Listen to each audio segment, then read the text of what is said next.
السلام علیکم ورحمۃ اللہ وبرکاتہ۔ دوستو، آج ہم جس عنوان کو لے کر حاضر ہیں وہ عنوان ہے شیخ عبد القادر جیلانی رحمہ اللہ کے ساتھ صوفیوں کی بدسلوکی۔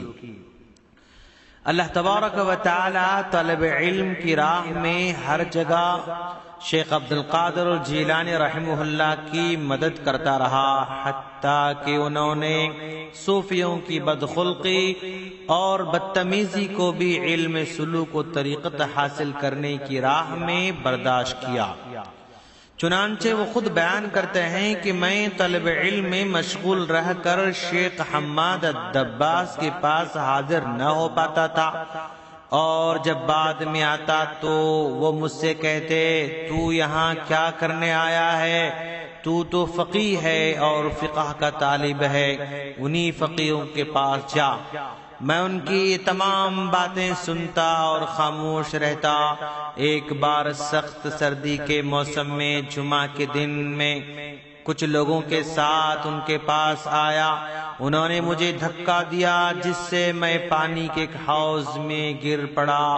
ہم نے صبر سے کام لیا اور کہا، چلو بسم اللہ، یہ جمعہ کا غسل تو ہو گیا۔ اس وقت میرے اوپر ایک اونی جبہ تھا، میری آستین میں کچھ اوراق تھے، اس لیے ہم نے آستین کو بلند کر لیا تاکہ وہ اوراق بھیگنے نہ پائیں۔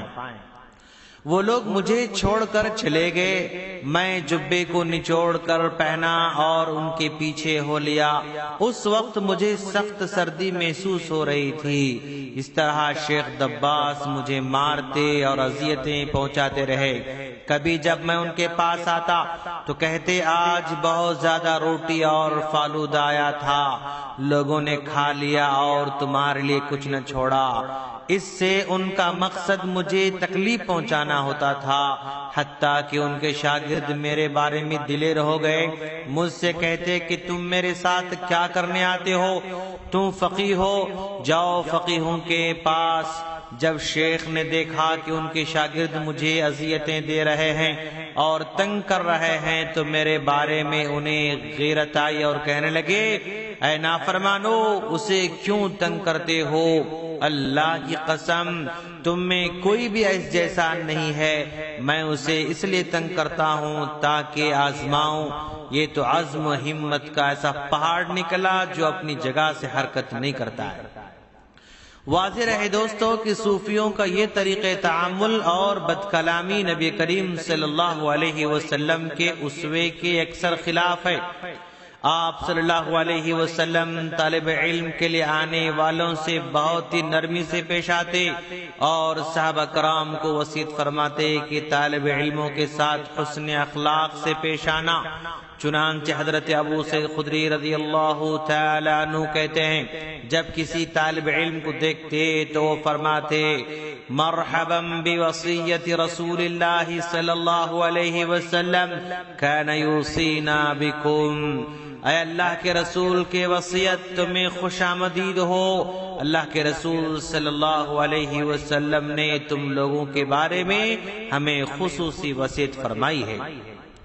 ابن ماجہ کی روایت ہے جس میں اللہ کے رسول صلی اللہ علیہ وسلم فرماتے، سَيَأْتِيكُمْ أُنَاسٌ يَفْقَهُونَ فَقِّهُوهُمْ وَأَحْسِنُوا إِلَيْهِمْ۔ کچھ لوگ تمہارے پاس دین سیکھنے کے لیے آئیں گے تو تم لوگ انہیں دین سکھانا اور ان کو اچھی تعلیم دینا اور ان پر احسان کرنا۔ خود نبی کریم صلی اللہ علیہ وسلم کے بارے میں ماں عائشہ صدیقہ رضی اللہ تعالی عنہا فرماتی ہیں کہ اللہ کے رسول صلی اللہ علیہ وسلم نہ فحش گو تھے، نہ فحش گوئی آپ کا شیوا تھا، نہ ہی بازاروں میں شور شرابہ کرنے والے تھے، اور برائی کا بدلہ برائی سے نہ دیتے تھے بلکہ معاف اور درگزر کرتے تھے۔ یہ ترمذی کی روایت ہے۔ خلاصہ کلام یہ ہے کہ صوفی حضرات میں اپنے شاگردوں اور ماننے والوں کے ساتھ اس طرح کا برا سلوک جو عام ہے، وہ سنت رسول رسول صلی اللہ علیہ وسلم کے خلاف ہے اور اسلامی آداب کے بالکل منافی ہے، جس کی سب سے بڑی وجہ ان حضرات کی علم دین سے دوری اور سنت سے ناواقفیت کی علامت ہے۔ چنانچہ انہیں حماد الدباس کے بارے میں تذکرہ نگاروں نے لکھا ہے کہ وہ کم علم اور ان پڑھ بھی تھے۔ خلاصہ بات یہ ہے کہ حضرت شیخ عبد القادر الجیلانی رحمہ اللہ کو طلب علم کے لیے بہت سے مصائب اور دشواریوں سے دوچار ہونا پڑا، لیکن اللہ تبارک و تعالی کی خصوصی مدد شامل حال رہی، اس لیے ان تمام مصائب کو برداشت کیا اور طلب علم کے مراحل کو بحسن خوبی طے کر لیا۔